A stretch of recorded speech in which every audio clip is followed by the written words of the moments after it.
ভোটের প্রচারে প্রার্থীদের নানান রকম জনসংযোগমূলক উদ্যোগ আর কিছু নয়।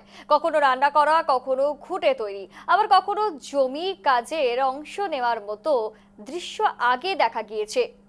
এবার সেই ধারাতেই খণ্ডঘোষ বিধানসভায় অভিনব ছবি সামনে এলো। খণ্ডঘোষ বিজেপি প্রার্থী গৌতম ধারা প্রচারে বেরিয়ে সরাসরি রাজমিস্ত্রির কাছে হাত লাগালেন।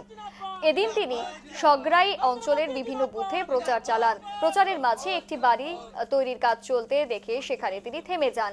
হাতে কুর্নি তুলে নির্মাণ কাজে অংশগ্রহণ করেন। প্রচারের অংশ হিসেবে তিনি বিভিন্ন মন্দিরে গিয়ে আশীর্বাদও গ্রহণ করেন। কখনো পায়ে হেঁটে, কখনো গাড়িতে চড়ে এলাকায় ঘুরে ঘুরে মানুষের সঙ্গে যোগাযোগ স্থাপন করেছেন তিনি। তাদের সমর্থন চাইছেন।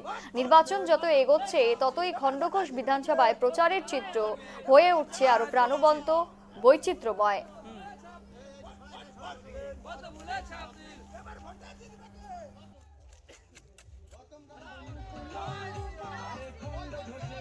আজকে আমাদের এই খণ্ডঘোষ বিধানসভায় যে সগড়াই যে অঞ্চল আছে, আমাদের অঞ্চলে প্রতিটি বুথ ধরে ধরে আমরা প্রচার করছি।